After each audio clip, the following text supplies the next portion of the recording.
महिला शक्ति है, देश की उन्नति है। एक स्त्री को शिक्षित करने का अर्थ है एक पीढ़ी को शिक्षित करना।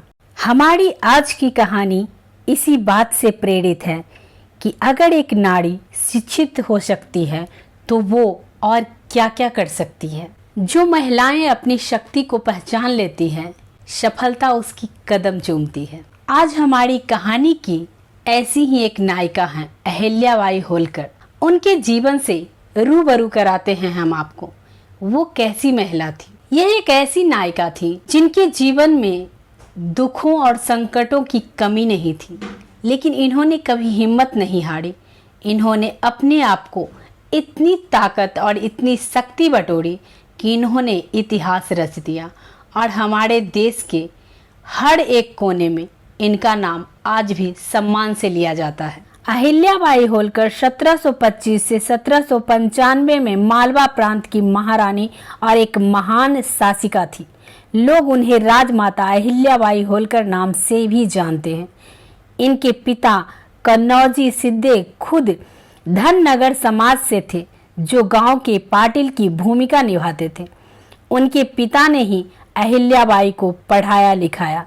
अहिल्याबाई का जीवन बहुत साधारण तरीके से गुजर रहा था, लेकिन भाग्य ने पलटी खाई और वह 8वीं सदी में मालवा प्रांत की महारानी बन गई। ये कहानी बहुत पुरानी है, लेकिन इस कहानी से जो सीख मिलता है वो है कि बेटियों को शिक्षित जरूर करना चाहिए, जैसा कि अहिल्याबाई के पिताजी ने किया था, क्योंकि शिक्षा सबसे बड़ा शस्त्र होता है इंसान का।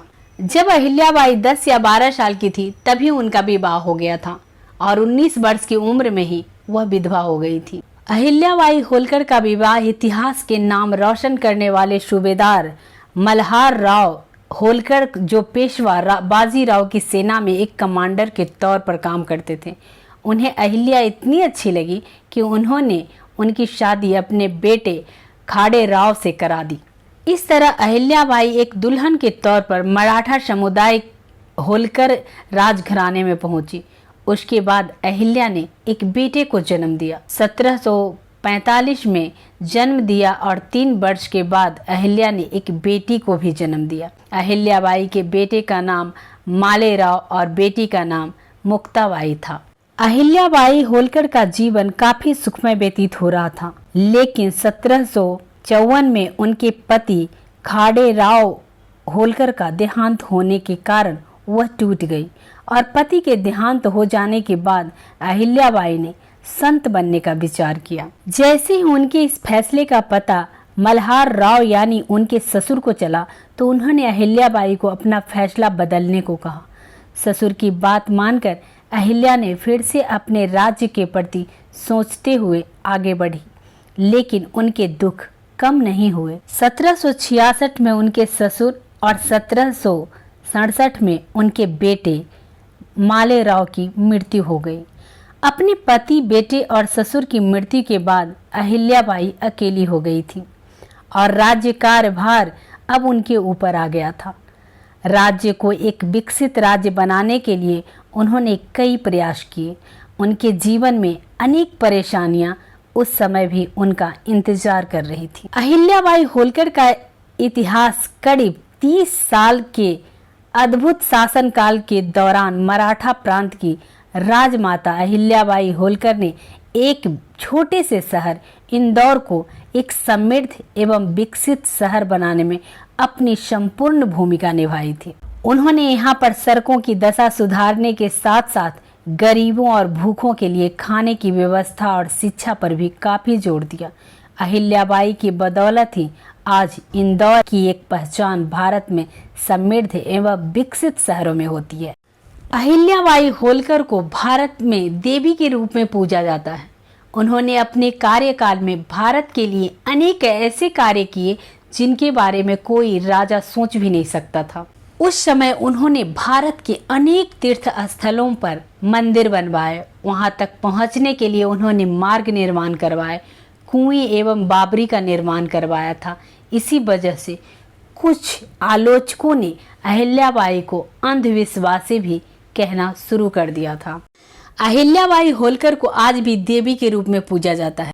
जब अहिल्याबाई शासनकाल में आई उस समय राजाओं द्वारा प्रजा पर अनेकों अत्याचार हुआ करते थे। गरीबों को अन्न के लिए तरसाया जाता था और भूखे प्यासे रखकर उनसे काम करवाया जाता था। उस समय अहिल्याबाई ने गरीबों को अन्न देने की योजना बनाई और वह सफल हुई, लेकिन कुछ राजाओं ने इसका विरोध किया, इसीलिए लोग उन्हें देवी का अवतार मानते हैं। भारत के इतिहास में अहिल्याबाई होलकर के जीवन पर एक टीवी सीरियल भी बना है। इस सीरियल का नाम है पुण्य श्लोक अहिल्याबाई होलकर। इस सीरियल में अहिल्याबाई के जीवन की सभी बातों को दिखाया गया है। यह सीरियल सोनी टीवी पर हर रोज सोमवार से शुक्रवार 7:30 पर दिखाया जाता था। इस सीरियल का पहला एपिसोड 4 जनवरी 2021 को आया था। अहिल्याबाई होलकर जब 70 वर्ष की हुई थी तो उनकी अचानक तबीयत बिगड़ गई और इंदौर में उनकी 13 अगस्त 1795 को उनकी मृत्यु हो गई। उनकी मृत्यु के बाद आज भी उन्हें अच्छे कामों के कारण माता के रूप में पूजा जाता है। उन्हें देवी का अवतार कहा जाता है।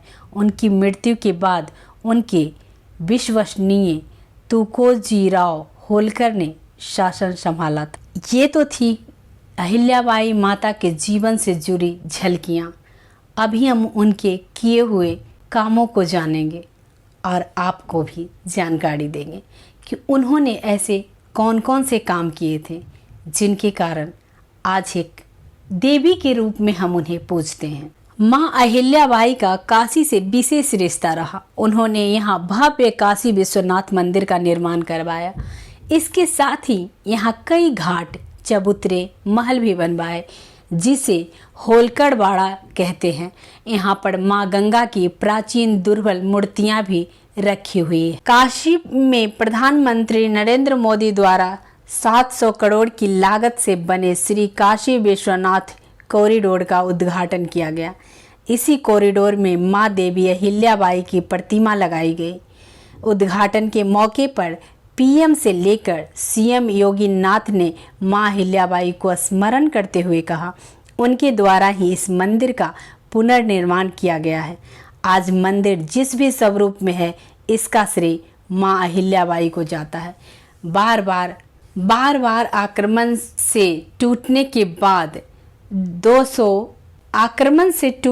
बाद 241 साल पहले साल 1775 से 1780 के बीच शिव भक्त माँ अहिल्याबाई ने इस मंदिर का फिर से पुनर्निर्माण कराया है। दरअसल सभी प्रमुख हिंदू स्थलों से अहिल्याबाई का कुछ न कुछ संबंध है। पुरी के जगन्नाथ मंदिर से लेकर गुजरात में द्वारका, उत्तर में केदारनाथ से लेकर दक्षिण में रामेश्वरम तक अहिल्याबाई ने कुछ न कुछ निर्माण कराया और उसी के रख रखाव में मदद भी की। उन्होंने अपनी निजी संपत्ति से पूरे देश के मंदिरों में गंगा जल भिजवाया, जिसे बांस के कामड़ में ले जाया जाता था। कैसी एक अनजानी सी मराठा बहू वह सब करने में कामयाब हो गई जिसमें पुरुष नाकाम हो गए थे। अहिल्याबाई के पति शराबी और स्त्रियों के शौकीन थे। कहा जाता है इससे अहिल्याबाई काफी परेशान थी। लेकिन दूसरी तरफ अहिल्याबाई के पिता, जो कि उन्होंने शिक्षा से अपनी बेटी को जोड़ा था, और एक ससुर जिन्होंने इस काबिल अहिल्याबाई को समझा कि वो शासन को चला सकती है। जब अहिल्याबाई अपने पति के निधन के बाद संन्यास लेना चाहती थी, तब उनके ससुर ने उन्हें रोका था, क्योंकि उन्होंने उनमें शासक होने का गुण देखा था। लेकिन खांडे राव की दूसरी पत्नियों का यह भाग्य नहीं था। अहिल्याबाई को मिलाकर उनकी 10 पत्नियां थी। इतिहास के दस्तावेजों के मुताबिक अहिल्याबाई का सम्मान पूरे देश के हिंदू और मुसलमान दोनों राजा किया करते थे। एक अंग्रेज लेखक जॉन माल्कम ने 1823 में अपनी किताब a memory of central India में लिखा है कि अहिल्या को सभी एक ही तरह से सम्मान करते थे। माल्कम लिखते हैं, दक्कन के निमाज और टीपू सुल्तान ने उन्हें पेशवाओं जैसा ही सम्मान दिया और उनकी लंबी उम्र और समृद्धि के लिए हिंदुओं के साथ साथ मुसलमानों ने भी प्रार्थना की। उनके मौजूदा वारिस रिचर्ड होलकर ने एक कहानी द प्रिंट को यह बताई, जिससे पता चलता है कि वह कैसे राजकाज करती थी। जब पेशवा ने नर्मदा नदी के पार उनके इलाके पर दावा करने की कोशिश की तो अहिल्याबाई ने सिर्फ एक संदेश भेजा। जानते हैं वह संदेश क्या था? अहिल्याबाई ने संदेश में कहा, मुझे मालूम है आप क्यों आए हो, लेकिन कृपया करके यह समझें कि मैं 100 सैनिकों और उनकी पत्नियों के साथ एक स्त्री हूँ और मराठा स्त्रियाँ काफ़ी ताकतवर होती है।